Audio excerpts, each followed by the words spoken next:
何のつもり？傘持ってないから、そのバッグも濡れると困るんじゃないかなって。何それ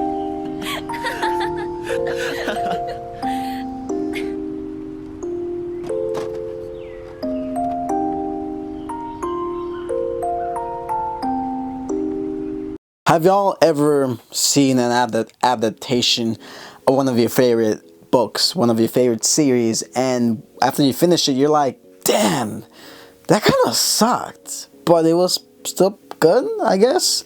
Yeah, that's my honest reaction to Tunnel of the Summer, The Exit of Goodbyes. Also, I said summer wrong, my bad. But yeah, let's just chat about it. But yeah, like I was saying, adaptations can be good or bad.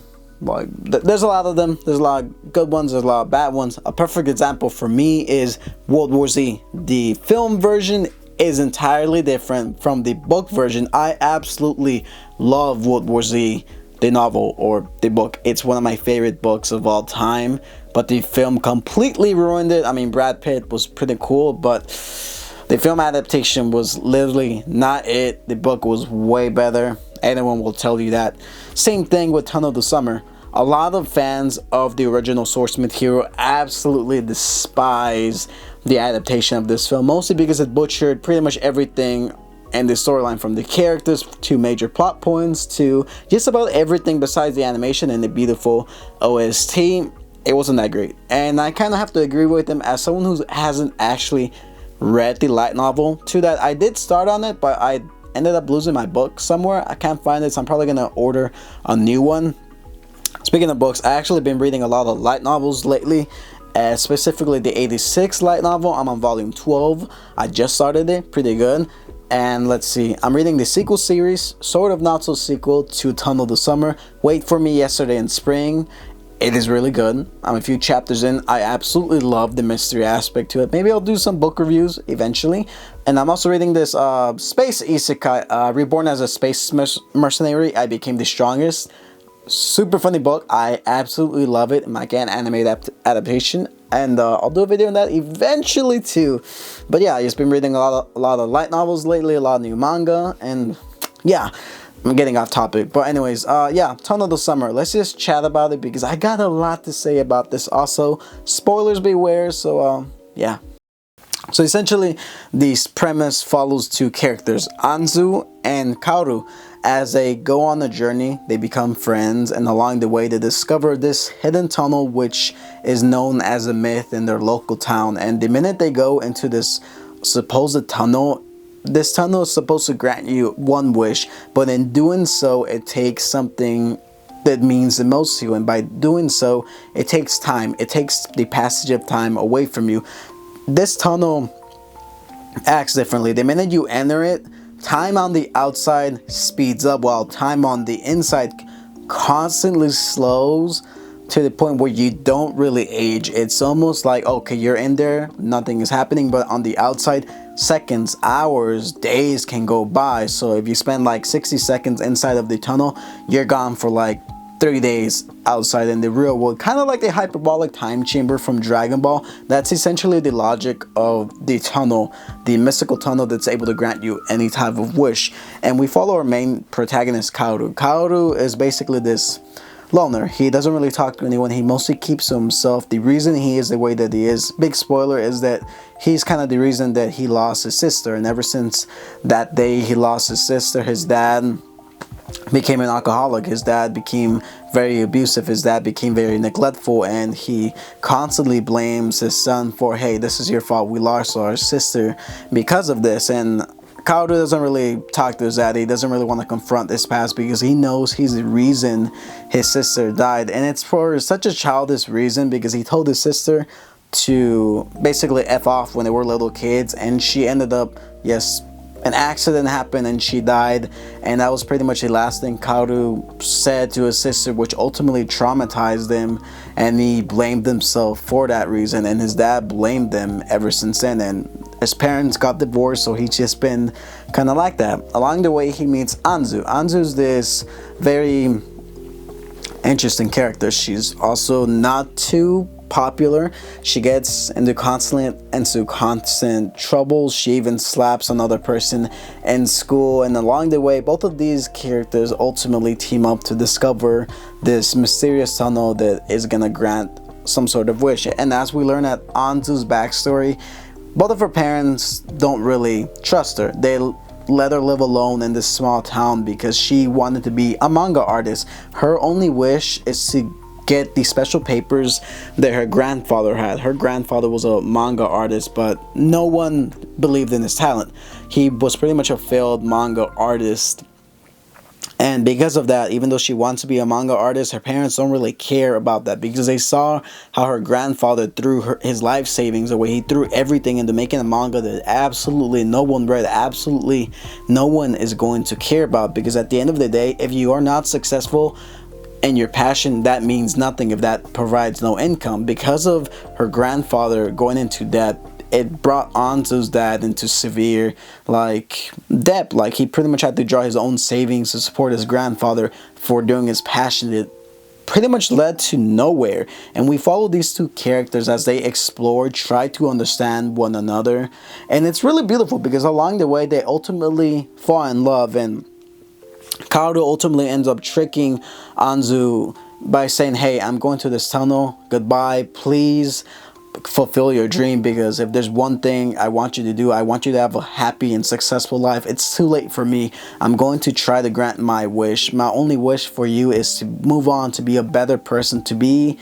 the thing your parents despise. And she ultimately ends up becoming a manga artist. She ends up becoming a very successful manga artist, while Kaoru goes into the tunnel to try to retrieve his sister. And in the tunnel, he ends up going to a different reality of sorts with his sister, and his sister ultimately tells him, no, I can't really go back with you because there's already someone waiting for you, because it's not fair for me to go back to this world, to go back to be with our parents, to keep our family together, because at the end of the day, you already made someone happy, you already made someone special, so it's not fair for me to take them away from you. Like, you deserve happiness. Do not be stuck in the past. Move on from the past. It was never your fault. Because of what happened, you can't really move on.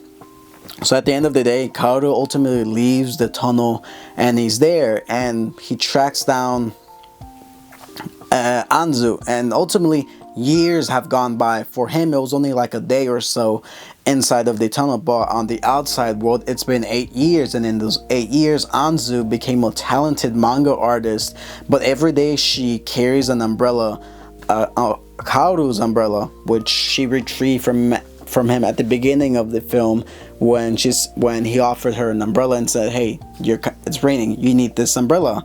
And ever since then, she's been holding the umbrella, hoping that one day he's gonna come out of the tunnel. Maybe he's still alive, maybe he's not. But there's a beautiful scene in the movie where she is sitting on the bench crying, saying, I really wish you were here. I'm so successful now because of what you told me, because of what you motivated me to do. But at the same time, I feel so alone that I don't have that special connection. I don't have someone waiting there for me. 8 years have passed. Every day I have waited for you, but at the end of the day, nothing is going to happen. That is until one day she receives a message from her phone. Like, all those messages that we're toying around with ultimately come back to her, and she realizes, wait a minute, I'm going to find him. I'm going to get him at the end of the tunnel. And they ultimately meet up, and she gets inside of the tunnel. Also, another few years end up passing by in the outside world while she's in there.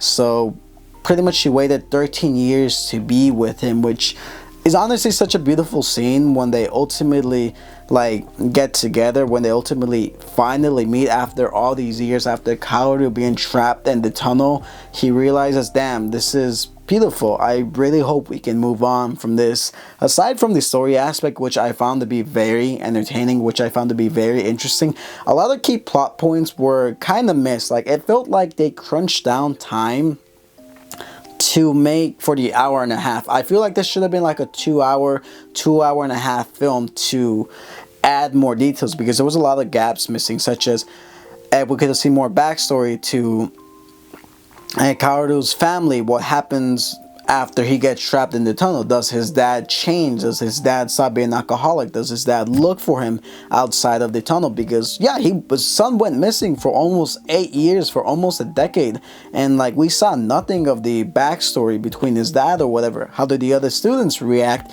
to his disappearance? How do the other people react to Anzu's disappearance towards the end of her life? Like, what happens? I felt like there was so much cramped into the short hour-and-a-half film that it didn't really leave a lot of space for growth and availability. Like, yeah, you got certain aspects of it, but some of the other characters, like the girl Anzu slapped at the beginning of the film, apparently that girl has like major development, major key plot points in the novel itself that a lot of people were not really happy about. Like, this film, it felt like, hey, let's take some of these smaller bits, throw it into a film, and let's take the really good developmental bits out of it. It just felt like, yeah, we gotta make cash money out of this. So yeah, like, I don't know, it felt like such a missed opportunity, because to me this film, like the way it's drawn, the way it's animated, it's very, very beautiful. And if you've seen some of the images from the light novel, it's really, really, really good. It's very well written,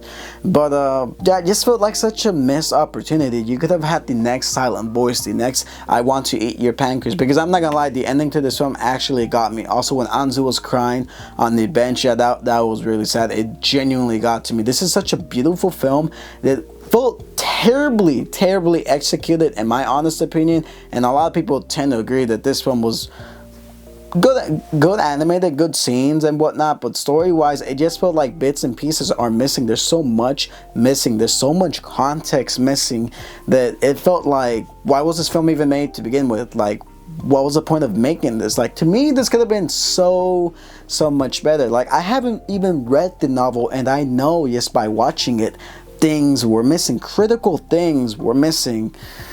But yeah, that's just my thoughts on the film. It's a beautiful mess. It's good, really good animated, but stuff is missing. And yeah, that's all I got to say. If you've seen this film, do you like it? Do you hate it? What do you think could be done better? But yeah, I'll catch you guys on my next video. So yeah. And I got a few videos actually planned. I got a Welcome to the NHK video, which I'm pretty excited to do. Pretty sad video. And between these, should I do another 86 video, or should I do a free run video? Because I know I've had a lot of people tell me you should do a free run video, but at the same time I've been reading a lot of 86, so I kind of want to do that. But between an 86 or a free run, which one should I do? Let me know down in the comments below. And yeah, catch you guys on the next one. Peace.